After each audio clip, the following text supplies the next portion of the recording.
எண்ணெய் ஊற்றி வெங்காயமும் தக்காளியும் போட்டு வதக்கிக்கணும். நல்லா வதக்கிக்கிட்டு ஒரு தட்டில் ஆற வச்சிடணும்.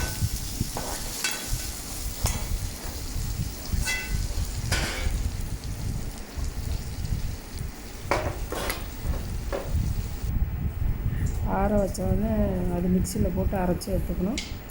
மறுபடியும் ஒரு கடாயில் எண்ணெய், கடுகு, வெந்தயம், சீரகம் எல்லாம் போட்டு தாளிச்சிக்கணும்.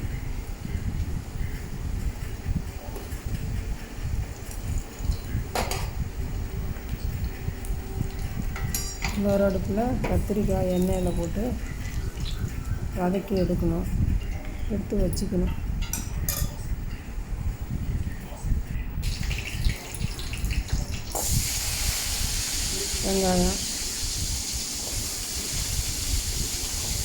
வெங்காயத்தை போட்டு வதக்கி வெங்காயம் வதங்கினோடனே தக்காளி போட்டு வதக்கணும்.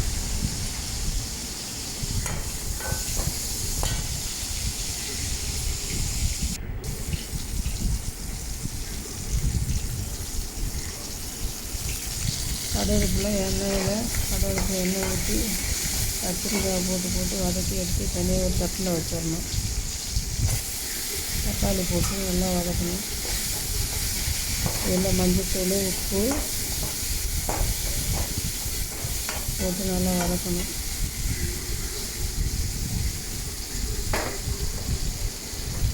நல்லா வதங்கினோடனே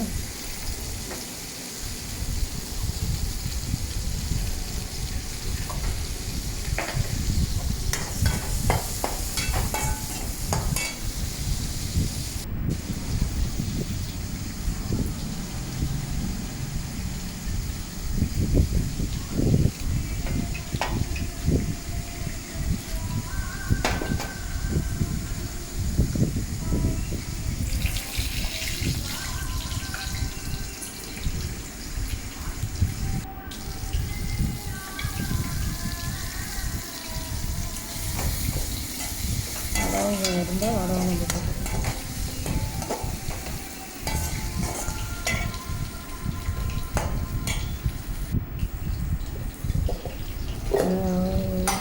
வீட்டு மிளகாத்தூள் போட்டு கொஞ்சம் நல்லா வதக்கிட்டு நல்லா தண்ணி ஊற்றி கொதிக்க விடலாம். கொதித்த உடனே புளியை கரைச்சி அதிலே ஊற்றிக்கலாம். புளியை கரைச்சி ஊற்றி நல்லா கொதித்த உடனே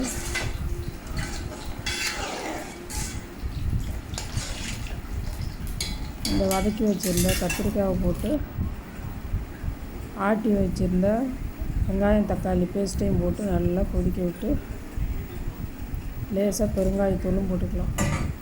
போட்டு நல்லா கொதிக்க விட்டு கொத்தமல்லி தழை தூவி இறக்கிடலாம்.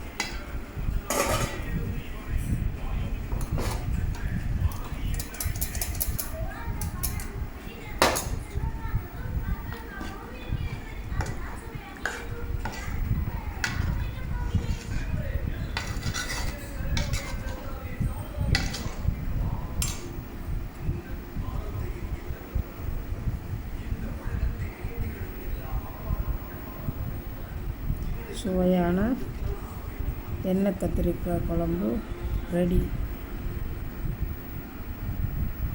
எண்ணெய் கத்திரிக்காய் காரக்குழம்பு ரெடி.